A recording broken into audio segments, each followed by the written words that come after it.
Sasa turejelee ile taarifa yetu kuu kumhusu jaji wa mahakama kuu George Odunga ambaye amemtoza faini waziri wa usalama Daktari Fred Matiang'i, inspekta mkuu wa polisi Joseph Boynet na katibu wa uhamiaji Gordon Kihalangwa kwa kukiuka agizo la mahakama kuhusu wakili anayekumbwa na utata Miguna. Faini hiyo ya shilingi 200,000 kwa kila mmoja itatolewa kwenye mishahara yao. Shadrack Miti anatupa taswira zaidi. Matarajio kwamba Fred Matiang'i, Gordon Kihalangwa na Joseph Boynet wangefungwa gerezani yaliishia kwa jaji George Odunga kuelezea masikitiko na ugumu unaoikumba idara ya mahakama. Ingawa mawakili wake Miguna walikuwa wameiomba mahakama iwape watatu hao kifungo cha miaka 3 kila mmoja, jaji Odunga aliwaarifu kwamba haitakuwa na maana yote kutoa amri hiyo, kwani washtakiwa wana historia ya kuidharau mahakama. Mr. Matiang'i has never been elected by anybody. And he can decide whether you sleep at the airport for 72 hours. He is told to come to court. He doesn't come. So, my lord, you should not blink an eye in sending this character to committee for 3 years. My lord, you can only get that if you make coercive orders. Send them to prison. That's the only language this court can understand. And my lord, may I say, you go a little step further and say that upon making that order, they will have to present themselves to the nearest prison so that the senior prison officer can receive them in prison. Aidha, walimrai jaji Odunga wapiga faini ya shilingi 200,000 pesa taslim. The said sum will be deducted directly from their next month's salaries, and the Deputy Registrar of this court is directed to transmit the order of this court to their respective employers forthwith. Jaji Odunga alikosa kutoa adhabu nyingine kutokana na kile alichokifafanua kwamba nafasi ngumu ambayo mahakama imejikuta ndani, hasa swala la serikali kuendeleza tabia ya kuidharau mahakama. Na ingawa alisema watatu hawa hawastahili kushikilia wadhifa wote wa umma, alishindwa kutoa agizo hilo. It is however not appropriate in these proceedings to declare them unsuitable to hold public offices. That is a matter for another forum. Mapema palikuwepo vuta ni kuvute baina ya mawakili kufuatia ombi la kumtaka wakili wa serikali Charles Mutinda afungwe kwa tuhuma za kuendeleza njama dhidi ya mahakama, lakini Mutinda akajitetea. It would be a very low moment when advocates appearing before your lordships and before this court will be turned into the subject of drastic orders being sought against them. But my lord, when counsel comes to court and tells you that he has not, the orders were given late last night, and then he's telling you that they have already filed an appeal against those orders, who signed the affidavit? What instructions are there in those affidavits and those applications? Who gave him those instructions? And then he's telling you he has not met them, he has not spoken to them? He must be lying, and he's throwing egg on your face, my lord, and that egg is not smelling well. Fred Matiang'i, Gordon Kihalangwa na Joseph Boynet wamepatikana na hatia ya kuidharau mahakama. Hata hivyo, jaji George Odunga amesema hawezi kuamuru watatu hao wafungwe gerezani kutokana na hulka zao za kutoheshimu mahakama, lakini ameamuru kwamba walipe faini ya shilingi 200,000, fedha ambazo lazima zitolewe kwa mishahara yao na wala sio kutoka kwa mfuko wa fedha za umma. Shadrack Miti, KTN News, Nairobi. Sasa tupate ile taarifa kuhusu wanawake ambao wanataka kuwa yellow ama brown skin ama rangi ya thao kama wanavyosema wengine. Unapotembea katika miji mbalimbali haswa barani Afrika, ni rahisi kuona wanawake wengi weupe ama yellow wanavyosema wenyewe, baadhi yao wakiwa wale ambao wametumia dawa maalum kubadili rangi zao halisi. Licha kuwa baadhi ya wanawake wanatetea urembo huu, wasiwasi umeendelea kuhusu athari za kiafya, kama Tobias Chanji anavyotuarifu. Hawa ni wanawake wakiwa kwenye sherehe. Kando na ngoma na unenguaji viuno, wanaonekana kuvutia kwa mavazi na mapambo waliovaa. Lakini kando na mapambo haya, pamoja na vipodozi, kuna utandu unaofunika hali halisi ya neno urembo. Hii ni kutokana na utumizi wa dawa za kukoleza rangi, kuanzia mikononi hadi miguuni na sehemu za uso kuna dalili ya kubadilika kwa ngozi. Tulitafuta maoni ya hulka hii iliyoshamiri maeneo mengi pwani kusini. Vile ulivyozaliwa usiongeze mapodozi zaidi, hasa mapodozi ya virimu. Mara nyingi kina mama huwa wanabadilika zile sura. Waweza kumwona msichana ni mzuri kweli, umri mdogo, lakini sura imebadilika, imekuwa ya mzee, imekunjika kwa sababu ya yale mapodozi. Paka ukimwona mtu saa zote paka vae ninja kujificha ile sura, manake amebadilika. Utapata wajipaka podozi, wa mrembo, mweupe, lakini ina wakati ukifika hutaki kuchomwa na jua. Unapotembea juani, ukisweat kidogo tu, waona tayari uso shageuka red. Kujipodoa sio kubaya kusema kweli, lakini basi ukiambiwa sio kubaya, haimaanishi eti ujipake mpaka uwe orange. Watumizi wanatetea hatua yao na hata wengine kuwalaumu wanaume kwa kuwa na kijicho cha nje. Mwanamke kawaida ajishike-shike. Si akae tu hivi kama mwanaume. Au wanaume wengine pia nao wako ambao pia wanajipaka. Nao ukijiachilia sana pia unakuwa kamba si mwanamke kamili. Jiachilia sana nao wanaume wetu ndio wao nao. Ataona mwingine huko njiani anjikoroga jicho la muangalia. Hata wanaume wengine nao pia wanagusagusa hivyo vipodozi vya mama wakiviacha kwa meza. Kwa hivyo vipodozi ni vizuri. Wauzaji wanasema kuwa wanunuzi ni wengi na vilevile wakionekana kutetea biashara yao. Changanya, yani ununua haya mafuta, ananunua kama ni Morbid, anachanganya na mafuta lotion, na anajipaka. One week to shangara. Lakini kwa yote haya, madaktari wanaonya kuhusu madhara ya kubadilisha rangi ya ngozi. Others also contain mercury. There are some which contain lead. And these metals, sometimes, if they get in the system, they can destroy the vital organs, especially the kidney, and cause very serious complications in their health. Anasema kuwa dawa hizi si nzuri kama vile wengi wanavyodhania. Tangu miaka ya alfu lela ulela, mwanamke kama ua la waridi amekuwa akijishaua kwa vipodozi aina na aina. Lakini kulingana na wenyewe, nyumba nzuri si mlango, fungua uingie. Tobias Chanji, KTN News, kaunti ya Kwale. Kauli zingine hapo zinafurahisha. Mazungumzo ya kitaifa kuhusu mustakabali wa sekta ya elimu yaliyoanza mwezi Januari mwaka huu katika kaunti zote 47 yamefikia tamati hii leo katika kaunti ya Kakamega. Walimu wamesutwa na waziri wa elimu Amina Mohamed kwa makosa ya kuzoea kukosa kufika shuleni.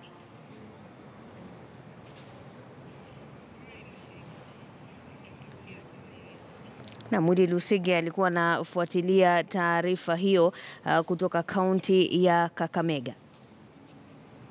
Ni safari iliyong'oa nanga mwezi Januari katika kaunti ya Nairobi, huku kaunti zote zikitarajia kuwa na kikao maalum cha mazungumzo kuhusu ubora wa elimu katika kila kaunti na matokeo ya elimu nchini na kuwaleta pamoja washikadau mbalimbali katika sekta ya elimu. Kila kilicho na mwanzo huwa kikosi kuwa na mwisho. Leo ikawa zamu ya kaunti ya Kakamega kufunga orodha ya kaunti zote 47 na kuwa kilele cha mazungumzo hayo. Waziri wa elimu Bi Amina Mohamed akisisitiza ni hatia kwa mwanafunzi yote kutoenda shuleni. It's unacceptable, it's also illegal. So anyone who is keeping a child in the fields or at home is committing a crime. Changamoto nyingi zinazosababisha kiwango cha elimu kwenda chini nchini zikiorodheshwa ikiwemo ndoa za mapema, ujauzito, utumizi wa dawa za kulevya na kazi za sulubu kwa wanafunzi. There are also inexplicable cases of drug and substance abuse, early marriages, and of course what you talked about, gambling and betting. The negative practices of child labor and FGM are still rampant. Waziri Amina akiapa kuwachukulia hatua walimu wazembe ambao wamekuwa wanasusia majukumu yao shuleni kwa kukosa kuwasili inavyowapasa na kuchelewa kumaliza mtaala ifikapo mwisho wa mwaka. But what also struck us is the high rates of pupil and students, and more importantly teacher absenteeism. Licha ya hayo, muungano wa wazazi ukisuta majadiliano hayo na kudai hayatafanikiwa kwa kuwa wazazi walitengwa wala hawakuhusishwa popote kamwe. Almost in all these places these guys have been going, it has not been a dialogue, it has been a monologue. You can't discuss our children without us. You cannot discipline my child without me. You cannot impart values in our children without involving parents. We are the guardians of these children. Willy Lusige, KTN News, katika kaunti ya Kakamega. Tuangazie kilimo sasa. Wakulima wa mahindi katika eneo la South Rift wanaendelea kukadiria hasara, huku mahindi yao yakiendelea kuharibika kufuatia kuchelewa kwa halmashauri ya nafaka na mazao kuyachukua. Wakulima hao ambao wamekuwa wakipiga kambi katika nje ya afisi za NCPB Nakuru wanasema wanahofia hasara kubwa wanayoendelea kupata kutokana na hatua hiyo. Sasa wanasema kuna njia za mkato zinazotumiwa katika kuendesha shughuli hiyo.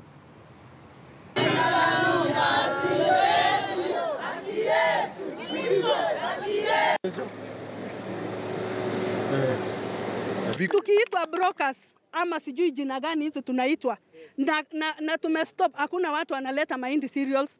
Kwa nini iko destroyed hii chakula na tunaambiwa Kenya iko na njaa? Si basi nunueni muache si tuende. Wale wako na mahindi bado kwa store wakae nayo wakule mpaka next year. Hakuna haja kupanda when you have vingine kwa store. Tuko na shida. Mimi ninaomba sisi wa mama na wazee tuliamuka saa 9 ya usiku kwenda kuchagua Uhuru na Ruto. Sijui kama wanaona hii maneno. Kwa sababu sisi tulipochagua Uhuru na Ruto ndio huyo CS alipata kazi. Kama tungechagua Uhuru na Ruto huyu CS hangekuwa kazi. Wafunge kama tumemwaga juu, hata hakuna notice ya kutuambia sasa hatutaki mahindi ingine. Walifunga tu tukiwa tumesimama hapa nje kwa laini. Na zile pesa ambaye tumeshamwaga basi watulipe. Sababu mtu kama umeleta hata mtu akija kwako akukopeshe kitu. Kama amekuambia hataki hiyo kitu tena si akulipe ile pesa ya mbele ndio muachane. Hatujalima, hatujafanya nini?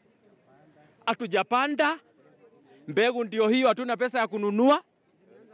Zimeanza kumelea magari zingine hapa hata hema sio mzuri, mahindi zimeanza kumea ndani ya magari.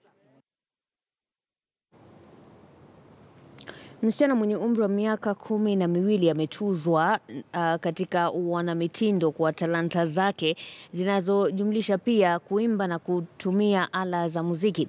Msichana huyo aliibuka mshindi baada ya kuwashinda watoto wengine 30. Caroline B na taarifa hii. Joy Wanjiru mwenye umri wa miaka 12 amewavutia wengi kwa talanta yake ya wanamitindo, uimbaji na kucheza ngoma. Hivi majuzi alirejea kutoka taifa la Bulgaria baada ya kuwania shindano la Little Miss Galaxy ambapo alichukua nafasi ya 2 kote ulimwenguni. Shule yake ya msingi ya Bonanza Valley iliyoko Kahawa Wendani, kaunti ya Kiambu, wamekaa kitako kutazama talanta yake ya wanamitindo kando na kuandaa hafla ya kumkaribisha na kusherekea ushindani wake. I started the competitions when just the year back. But for all that I know, I started modeling when I was a kid. Well, we are very happy about that. And it is a sign to all the parents. Now I can stand with authority and tell the parents, look, this child started like this and now is up to this level. Nilifika katika shule hii walipokuwa wanajiandaa kufunga shule kwa likizo na wanafunzi wenzake wamemwandalia nyimbo za kumsifu. Mamake Joy aidha amealikwa kushuhudia talanta ya mwanawe. When she got to nursery, she could participate in school days, modeling, and you could see the interest in the child. Her TV stations, she could open fashion stations. She's always doing sketches. Joy aliwapiku washindani wake takriban 35. I am always in every item. If there is a drama competition, I'm there. If there is dancing during closing day, I'm there. If there is singing, I'm there. If there is drama, poems, shairis, I'm there. I'm everywhere in the items. Joy is my second best friend. Sometimes she comes and sits with me or with my friend. She just started this modeling last year and she surprised us, by the way. And that's why we knew, oh, kumbe our talent will take us that far. Tabitha alipogundua talanta ya mwanawe alitia juhudi kuhakikisha kuwa anapata mafunzo inayofaa. She's also good in education. She's a bright child. So I want to nurture it to the highest heights. Shule hii ilimzawidi kipakatilishi na ikaahidi kukuza vipaji vya nyota huyo na wanafunzi wenzake. Joy ana ndoto ya kusomea masuala ya mazingira. Caroline B, KTN News. Wow. Tukiachana na hayo, eneo la Gusii ni eneo lenye rutuba nzuri kwa ukulima na eneo hilo linajulikana sana kwa upanzi wa mimea mbalimbali. Majani chai yanasalia mojawapo ya mazao makubwa ya biashara na yanachangia pakubwa uchumi wa eneo hilo. Fred Muturi anatuarifu zaidi. Ni jambo lililopelekea Bwana Stephen Ogenyo kuanzisha kiwanda hiki ili kutengeneza majani chai aina mbalimbali na kuwawezesha wakulima katika kaunti za Kisii na Nyamira kupata mapato zaidi ikilinganishwa na ilivyokuwa hapo awali wakati ukiritimba ulikithiri sekta ya chai. Wherever no tea is missing something, is lacking something. If there is a home without portions of tea, then that home is not complete. Kiwanda hiki sasa kimewawezesha maelfu ya wakulima kuuza majani chai kama malighafi katika bandari ya Mombasa na kisha kupelekwa viwandani katika mataifa ya ughaibuni. Prices of tea keep fluctuating. Nimeona tu ninisaidia kwa sababu mzee wangu ni mrefu.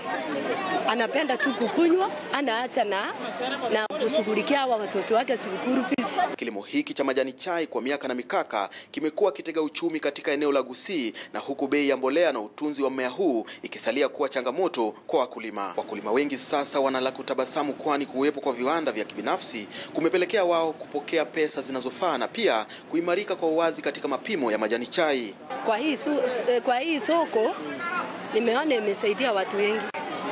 Hii soko unapewa gas ama unaandika paka mwezi, unapewa double, unalipia watoto shule.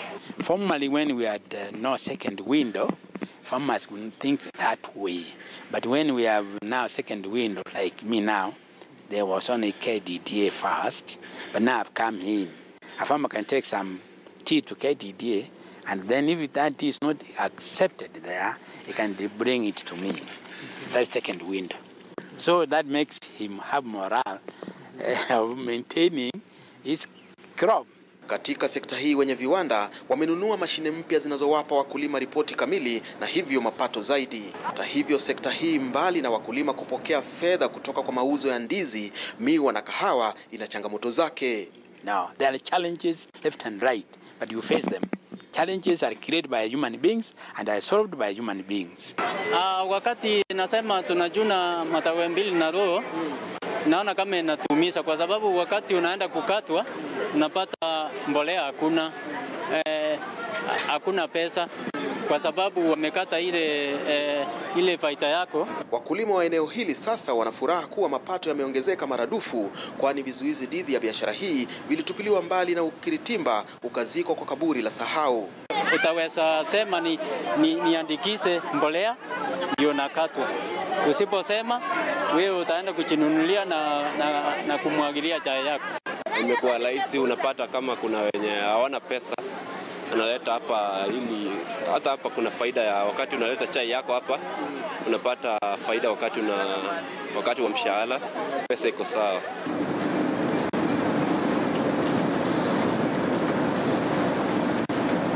Zao la chai ni kati ya mazao makubwa ya biashara hapa, na wakulima wanaimani kuwa hawatakatishwa tamaa tena katika kilimo hicho ambacho kinawapa tija na kuinua uchumi wa kaunti zao na nchi kwa jumla. Kenya tea is very good tea, but then when you go to the national market, there is a stiff competition from other suppliers like Uganda, Rwanda, Ethiopia, China, India, and others, those countries which grow tea. Fred Muturi, KTN News. Mtazamaji, kufikia hapo sina la ziada. Asante sana kwa kutazama